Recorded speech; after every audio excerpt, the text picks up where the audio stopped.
My name is Dan Zavala, and I would like to take the opportunity to tell you a little bit about myself. I am a gay man. I am a Mexican. I am an American. I am a feminist, and I am a deconstructionist. As you can see, these are the various facets to my identity, and I am not constrained by only one. From a very early age, I have questioned traditional notions of race, gender, and sexuality, which were and are used to marginalize me as well as others. At school, I dealt with issues of race. I am the son of Hispanic migrant farm working parents. This means that my parents moved from Ohio to Florida each season to work in the fields. Whenever we were in Ohio, I was usually one of about 15 students who were Hispanic like me. I remember an instance in which I was told by a white student that my skin was disgusting and made to feel less than because of my family's occupation. In Florida, I was bullied by other students for the ways in which I carried myself, whether it was the way I spoke, the way I gesticulated, or the way I dressed. Even at home, my quote-unquote masculinity was questioned if I stayed inside to watch television rather than go outside to play with the other boys. I remember my mother telling me once, "You have to go outside, you are not a woman. Women are the only ones that are supposed to be inside the home." In addition, I struggled with what everyone around me determined I was supposed to desire sexually. In each of these instances, I questioned what everyone believed to be the quote-unquote truth. And even though I finally came out sophomore year of high school, I continued to struggle with my identity. Nonetheless, I often found an escape in literature, and as a result, I decided to major in English. I do not regret this decision because I learned to understand my own existence and my own identity. I came out in sophomore year, and I think junior year was a very precarious time because once you come out, I think the policing becomes more extreme because they know, so they kind of just want to put you back, reify or rectify like what they perceive as what's supposed to be normative. So I remember in gym was like the pivotal moment of like feeling threatened because you're in this situation where there is this idea that because you're gay, you're looking at everyone else. And it wasn't like that at all. Like you just went in, you changed, and then you went outside to the field and you came back and you changed and you're ready to go home. And I remember there was this one guy, and he and I became, I guess, friends or whatever. And then this was like during the time when I kind of like was like I was admitting to myself or like I was identifying as gay. And I don't know how it came about, but I ended up telling him. And then there were like from then on he just like wanted to detach from the situation. And he would perpetually like try to bring it up within the locker room, like, "Hey, Dan's gay, blah blah blah," and I would just like try to deflect it, like, "Oh, like stop playing around" or something like that. And then this went on for like about a week, and it got to the point where like I just couldn't, I couldn't handle it anymore. And so I went to the guidance counselor, and I think she was the leader of the GSA, and she told me to tell my coach. And so I did. It was very hard because at that moment you have that conception that it's kind of like, if I tell, that makes me weak. And it was just getting over that I eventually went up to the coach and I told her, this is my situation. And she told me, "Why did you tell him?" And in my head I'm like, but I shouldn't hide any of this. And she eventually did talk. She said, "I'll talk to him." And it was very strange after that because he no longer teased or bullied or anything like that. He kind of like wanted to be my friend, but at the same time, I was kind of like, well, if you did these things to me, like, why would I want to be your friend type thing? So it was like he continually tried, and then after a while, I did befriend him. I started really like getting like I started going through phases, and I remember that was during the time when everyone was starting to wear skinny jeans, and I remember looking at there was only one other guy that wore skinny jeans, and then the rest of them were girls, and I was kind of like, I want to wear skinny jeans. And during that time, they didn't really make them for men. So that's when I started to venture into like the women's clothing department, and I ended up like buying women's jeans because I wanted that style of pants. Um, I don't know, like just the baggy jeans wasn't aesthetically pleasing to me, so I just wanted something different. And then I remember I came home once and my mom had done laundry, and she comes up to me and she's like, "What's this?" I'm like, "What do you mean?" And she's like, "What's this?" And she had the jeans in her hand.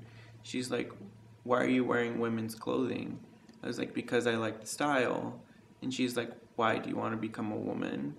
And at that moment, I was just like, you don't get it. You don't get me. Like, why is this so difficult to understand?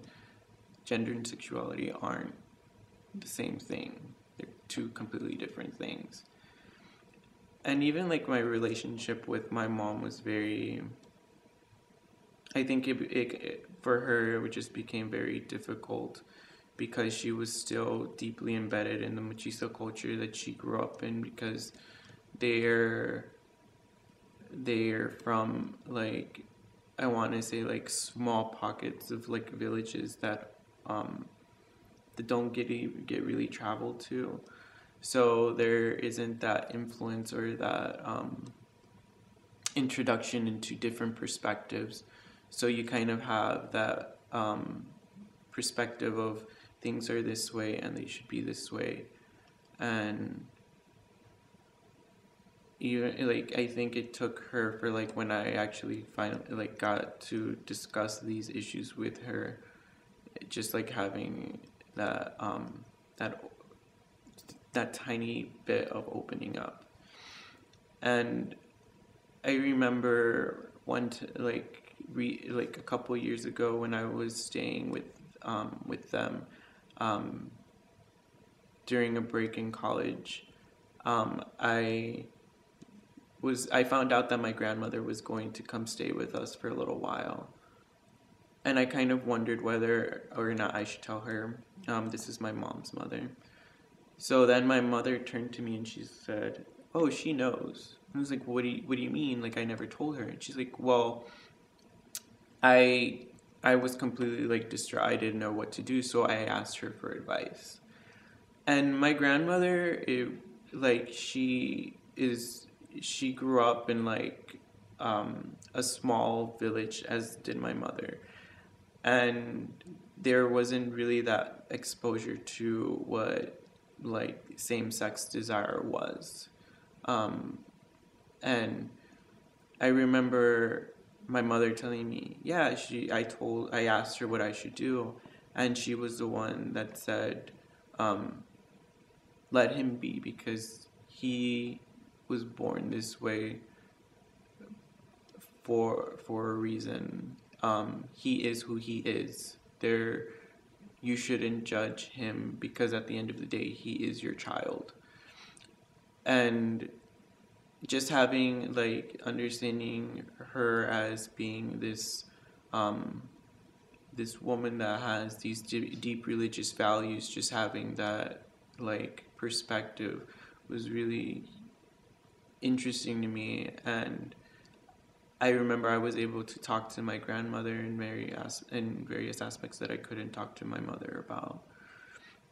And it did take my mom and my dad a while to just get over these preconceived notions of what gender, race, and sexuality were supposed to be, until they actually started coming around and discussing these issues with me. For for gay, lesbian, bisexual, transgender youth, or even straight children or teenagers that are being bullied for something that they don't necessarily identify with, there are outlets to try and receive information. There are libraries that will provide information. I know that as I was growing up, I kind of always felt policed when I was at home trying to find out information, trying to make sense of what I didn't necessarily understand. And I know that I was very monitored as far as in like what I was looking up on the computer. So just being in like knowing now that libraries are there to help you get information is just very comforting. As far as in what I would have missed, well, I after I graduated from with my BA in English, I decided to get my library science degree, my master's. And sort of to backtrack, when I was taking queer theory in undergrad, I learned about LGBT archives in the United States. There is a movement to preserve this history. I was just taken aback and I wanted to be part of it. And so I researched schools and I decided on Simmons because of the location and because of all of the institutions. Even if it's part of their collection, a small part of their collections, it's still part of their collections of documenting LGBT history. And that's one thing that I would like you all to know, that you do have a history and there is a movement to document it. And I am and will be part of that movement. I'm going to start interning this week at the History Project, which is an organization that is archiving organizations, public figures, anything that has to do with LGBT history in Boston. They are archiving it. And I remember just walking into their archives and just having the sense of like total like wonder and excitement about like I had no idea that this existed. And just knowing that you are part of a community and that we are here to help you, and that you, by preserving this, that our community's voice is being heard. Things will be difficult, whether it's things that you're dealing with as far as race, gender, and sexuality, and if you are being bullied, just seek out teachers, anyone, even your parents, if it does seem like they won't be open to it, it will take time for them to come around if they don't accept you at first. But as far as in my situation, just having it being an issue on the table that needs to be discussed makes them aware that it is there. And as I mentioned, things will be difficult from time to time, but just know that it does get better each time because you do become a better person.